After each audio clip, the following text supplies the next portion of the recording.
All right, Foodie Jules here. I got a little bit of a messy setting here, but I'm gonna be making a French apple cake. My neighbor's inviting me over for some homemade Vietnamese food. So I'm gonna make a cake for him, just to spread the wealth. Basically, it's butter, sugar, and this mix here is of flour of 1 cup, about 1/2 teaspoon of baking powder, or 1 teaspoon of baking powder, then 1/4 teaspoon of salt. Whisk those together. I'm gonna cream the butter, then add the, I believe I'm gonna add the eggs. I'm missing vanilla actually. Let me get the vanilla. It's not pictured here. A little bit of rum, and then I'm gonna add a bunch of apples to this, and we're gonna bake this in the oven. But let's get to business. I'm gonna go ahead and start creaming the butter. All right, so what I have here is some softened butter, room temperature.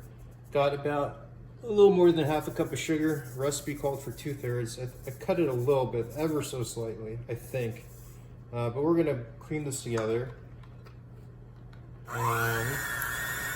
until it's well incorporated.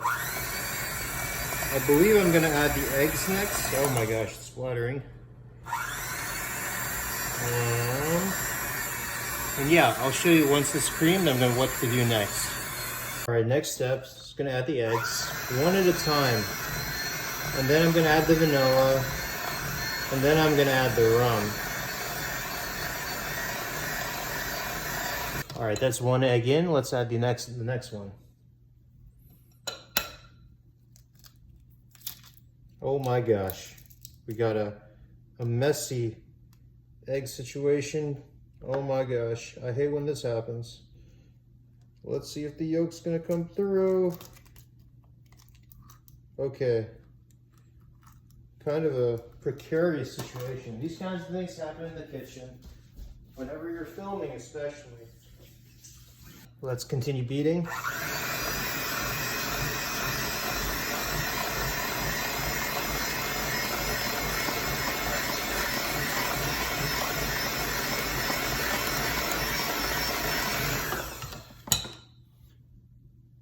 All right, I'm gonna add my vanilla and rum. This is 1 teaspoon of vanilla and 3 tablespoons of rum. Now, if you're non-alcoholic, you don't have to make this a boozy cake. Just add extra vanilla if you want. All right, next we're gonna add the flour, and then we're gonna fold in it at low. And so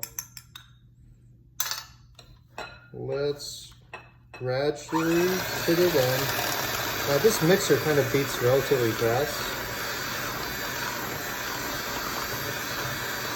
Or maybe I'm just not a baker and I don't know the speeds, but this seems rather fast. But I'm gradually adding the flour in.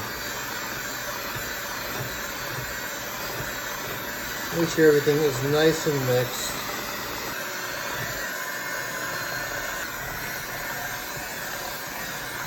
All right. Nice and mixed. You want to just mix as so. You don't want to over mix. Now I'm going to go ahead and add the apples. And I'm going to fold this in with a spatula, not the mixer. And then we're going to put this guy in the oven. All right, it kind of looks incorporated like this. I think I am a little apple heavy. I'm going to be curious how this kind of turns out.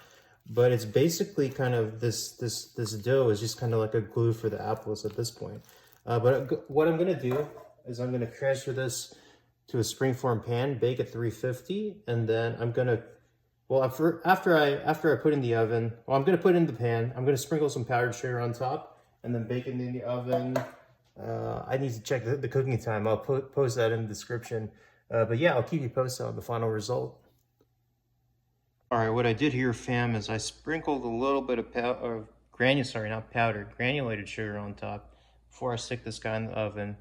And yeah, I'm gonna stick this guy in the oven. I'll post the time below on how long to bake at 350, and then yeah, I'll show you the final product. All right, Foodie Jules here. Here is the final product. I got my apple cake, looking nice and brown on top. Nice big chunky pieces of apple.